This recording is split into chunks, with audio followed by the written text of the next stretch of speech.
Em 5 de maio de 1980, enquanto retornava de carro do estado norte-americano de Oklahoma para a vila de Eagles Nest, no Novo México, Myrna Hansen e seu filho de 6 anos estavam prestes a se envolver em um evento tão bizarro que seriam necessárias sessões de regressão hipnótica para recordar completamente os acontecimentos.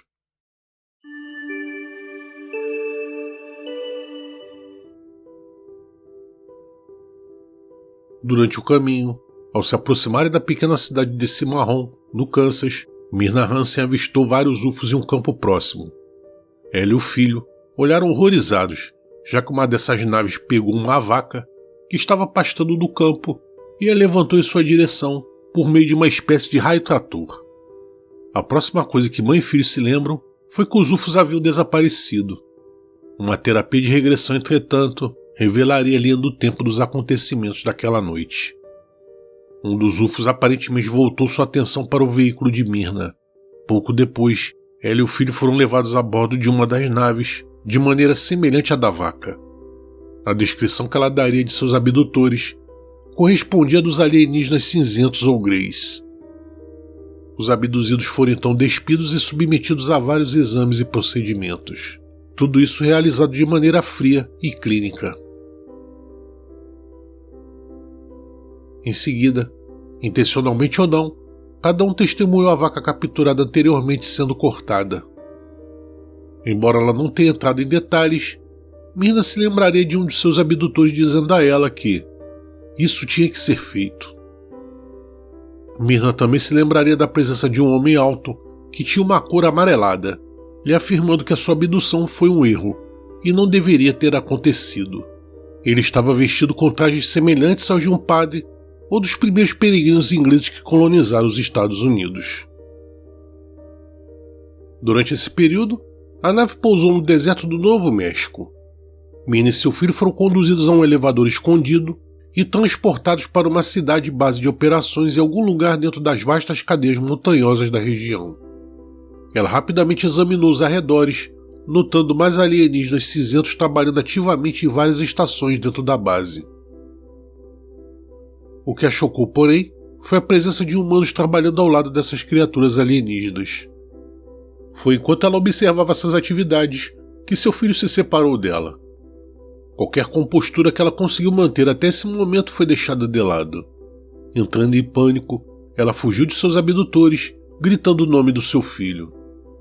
Enquanto corria, ela acabaria entrando em uma sala mal iluminada, onde ao seu redor havia grandes tonéis e recipientes iluminados.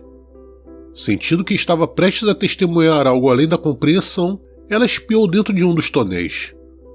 Dentro havia um líquido borbulhante que abrigava partes suspensas do corpo humano. Gritando e chorando ao mesmo tempo, o horror tomou conta dela. Myrna cairia no chão, incapaz de processar a cena monstruosa ao seu redor. Pouco depois disso, seus abdutores a encontrariam e depois a levariam para outra sala na base e implantariam vários dispositivos em seu corpo. Aliás, a existência desses dispositivos seria posteriormente confirmada após uma tomografia computadorizada. Seu filho retornaria pouco tempo depois. Cada um seguiria então para uma sala grande e vazia e seria submetido a intensos flashes de luz. Myrna diria que este era um procedimento que apagaria suas memórias do incidente. Em seguida, a dupla entrava em uma nave semelhante àquela que os trouxe e os levava de volta ao carro na rodovia. Detalhes do que Myrna Hansen revelou durante suas sessões de hipnose chegaram ao conhecimento de militares lotados na base aérea de Kirtland, no Novo México. Em vez deles rejeitarem ou se recusarem a reconhecer totalmente o incidente, eles confirmariam que um dos locais descritos por Myrna correspondia completamente a uma seção fortificada das suas instalações. Eles declarariam ainda que outro desses locais, pelas descrições de Myrna, seria o complexo de armazenamento de armas de Manzano. Este abrigava armas nucleares e era uma instalação subterrânea. No movimento ainda mais inusitado por parte dos militares dos Estados Unidos, eles apresentariam como uma possibilidade séria que Myrna não tivesse estado fisicamente nos locais em questão, mas a sua terrível experiência de abdução a teria forçado a uma situação alterada de estado. Essencialmente, ela havia deixado seu corpo. Alguns chamariam isso de projeção astral. Muitos acreditam que os nazistas experimentaram isso em seus campos de concentração, assim como a CIA também conduziu algumas investigações básicas neste campo. O falecido Paul Bennewitz foi um dos vários pesquisadores de UFOs que teve um interesse ativo em casos de abdução alienígena ao longo da década de 1970. Depois de ouvir falar de casos como o de Myrna Hansen, Bennewitz se convenceu de que um projeto de colonização alienígena estava em curso há décadas. Vale a pena destacar que Bennewitz está longe de ser o único investigador a publicamente fazer tais afirmações. O acadêmico e pesquisador de UFOs David Jacobs realizaria pesquisas meticulosas sobre o fenômeno de abdução alienígena. Em última análise, ele concordaria com as afirmações de Bennewitz de que algum tipo de programa de hibridização estava em curso. Além disso, Jacobs afirmaria que acreditava que esse programa não era para o benefício da humanidade. Muitos acusariam Bennewitz de ter delírios paranoicos e ele passaria um tempo considerável em instituições psiquiátricas. No entanto, também viria à luz que muitas das informações que lhe foram fornecidas por supostas fontes confiáveis foram, na verdade, o objeto de desinformação intencional. Richard Dott, por exemplo, foi apenas um dos que concordou em passar informações falsas como legítimas a pedido dos serviços de inteligência dos Estados Unidos. Outro relato igualmente bizarro ao de Myrna Hansen é o de Judy Dougherty. Na noite de 23 de maio de 1973, nos arredores da cidade de Houston, no Texas, Judy Dougherty estava voltando de carro do bingo para casa. Sua filha, mãe, cunhada, irmã e cunhado também estavam no veículo. Depois de deixar a irmã e o cunhado, enquanto trafegava por uma estrada solitária, uma luz brilhante apareceu de repente no céu noturno. Estranhamente, essa luz parecia estar seguindo o veículo deles. Judy então resolve parar o carro para que todos pudessem sair dele e ver mais de perto aquela luz. Assim que saíram, eles mal puderam acreditar no que viam. Era um enorme objeto em forma de disco pairando sobre um campo próximo. A nave tinha uma fileira de janelas ao longo da sua borda fina e enquanto pairava no ar, não emitia som algum. De repente, a nave disparava diretamente para cima, desaparecendo no céu noturno em segundos. Embora a maioria das testemunhas logo se esquecesse do episódio, Judy começaria a ter pesadelos intensos. Logo viria à tona que os outros passageiros que estavam no carro com ela se lembrariam de ver Judy saindo do carro ao verem pela primeira vez a luz vindo em sua direção.